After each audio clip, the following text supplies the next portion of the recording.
Students, मैं आज आपको इलेक्ट्रोफिलिक प्रतिस्थापन के बारे में बताऊंगी कि इलेक्ट्रोफिलिक प्रतिस्थापन क्या होता है। तो इलेक्ट्रोफिलिक प्रतिस्थापन हेलो एरिन्स कल मैंने बताया था। तो हेलो एरिन्स के द्वारा सामान्य इलेक्ट्रोफिलिक प्रतिस्थापन अभिक्रियाएं कौन कौन सी हैं उनके बारे में मैं बताऊंगी। तो ये आपके पास एक हेलो एरिन्स है। अब ये किसी हैलोजन के साथ किसी हैलोजन वाहक FeCl3 के साथ यदि अभिक्रिया करता है, हेलो एरिन्स अभिक्रिया करती है, तो इस प्रकार से हमको दो यौगिक प्राप्त होते हैं। ये दो यौगिक हमको प्राप्त हो गए। तो यहाँ पर इसका नाम है 1,2-डाइक्लोरोबेंजीन। 1,2-डाइक्लोरोबेंजीन।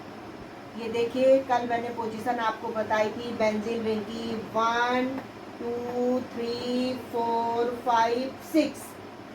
दो ऑर्थ होती हैं, दो मेटा होती हैं, दो पैरा होती हैं। तो 1 और 2 पोजीशन पर क्लोरीन लगी हुई है, तो 1,2-डाइक्लोरोबेंजीन। और यहाँ पर ये 1,4-डाइक्लोरोबेंजीन। डाइक्लोरोबेंजीन। तो आप देख रहे हैं यहाँ पर जब किसी हेलो एरिन्स को किसी क्लोरीन के साथ अभिक्रिया करवाते हैं, किसी ऐसे वाहक जिसमें कि क्लोरीन उपस्थित होती है, यहाँ पर FeCl3 लिया गया है, तो देखेंगे कि 1,2-डाइक्लोरोबेंजीन और 1,4-डाइक्लोरोबेंजीन नाम के दो उत्पाद प्राप्त होते हैं। इसको हम ऑर्थो डाइक्लोरोबेंजीन भी कह सकते हैं। ऑर्थो डाइक्लोरोबेंजीन, ये जो स्थिति है ऑर्थो स्थिति है, ऑर्थो डाइक्लोरोबेंजीन। और ये है पैरा डाइक्लोरोबेंजीन। डाइक्लोरोबेंजीन। तो ये हैलोजनीकरण हो रहा है किसी हेलो एरिन का क्लोरीन अणु के साथ में। तो देखेंगे कि यहाँ पर दो उत्पाद हमको ऑर्थो और पैरा ये हमको प्राप्त होते हैं। अब इसके बाद ये अभिक्रिया थी तुम्हारी, ये जो अभिक्रिया है, इस अभिक्रिया को हम हैलोजनीकरण कह देंगे। हैलोजनीकरण, हैलोजनीकरण अभिक्रिया है। तो इसको हैलोजिनेशन भी बोला जाता है। अब इसके बाद आता है दूसरी अभिक्रिया है नाइट्रीकरण। नाइट्रीकरण, नाइट्रेशन इसे बोला जाता है। नाइट्रेशन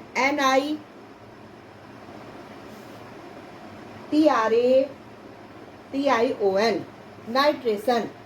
तो यहाँ होता क्या है नाइट्रीकरण में, किसी एरीन को, हेलो एरीन को हम किसके साथ में नाइट्रीकरण अभिक्रिया करानी है हमको, तो यहाँ पर हम लेंगे HNO3।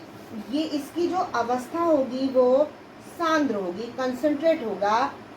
एसिड की दो अवस्थाएं होती हैं, एक डाइल्यूट और दूसरी कंसंट्रेट।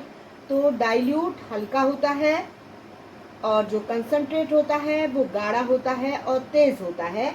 तो यहाँ पर हेलो एरिन की अभिक्रिया हमने नाइट्रिक अम्ल के साथ करी, तो क्या हुआ, यहाँ पर हमको इस प्रकार का उत्पाद प्राप्त होगा। ये Cl और इसकी जो HNO3 में जो NO2 है उसके इस पोजीशन पर लगेगा, और दूसरे उत्पाद में जो Cl यहीं पर होगा और जो NO2 है, NO2 आपके इस पोजीशन पर आएगा। ये तो इसको हम कह देंगे two nitrochlorobenzene. Two nitrochlorobenzene, two nitro chloro benzene,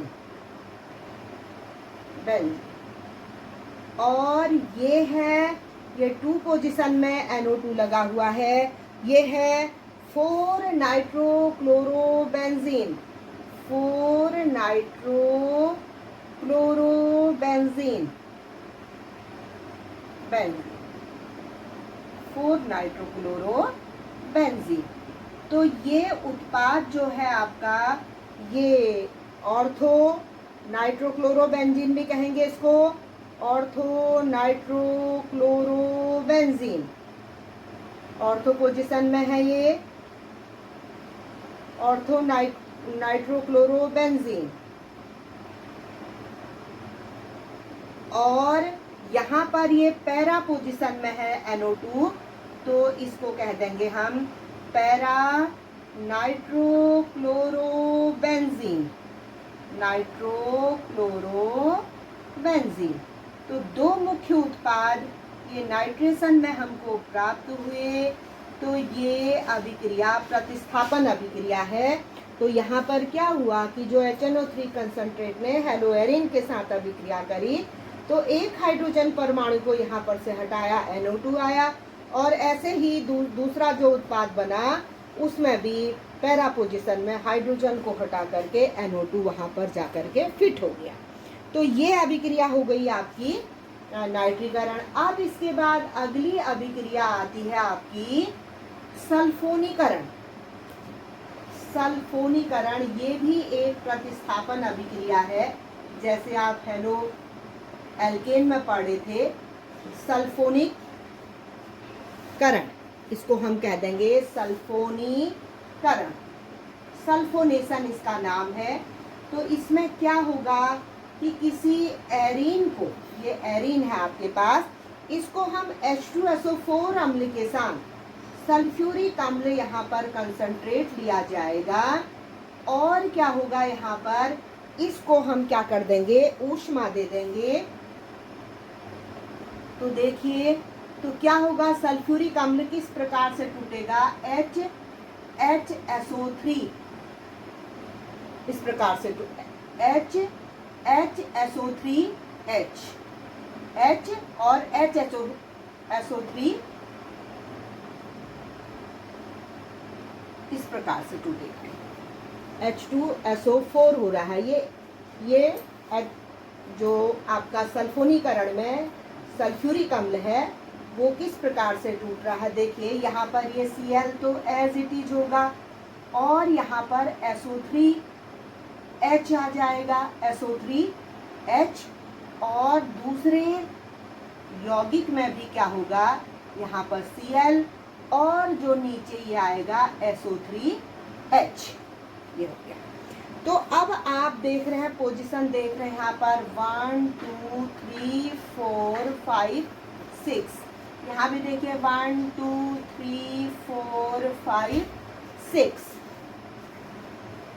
तो हमको ये बना, जो पहला यौगिक जो हमारा प्राप्त हुआ सेकंड पोजीशन में है, 2 क्लोरो बेंजीन सल्फोनिक अम्ल, 2 क्लोरो बेंजीन सल्फोनिक अम्ल, बेंजीन सल्फोनिक एसिड या अम्ल।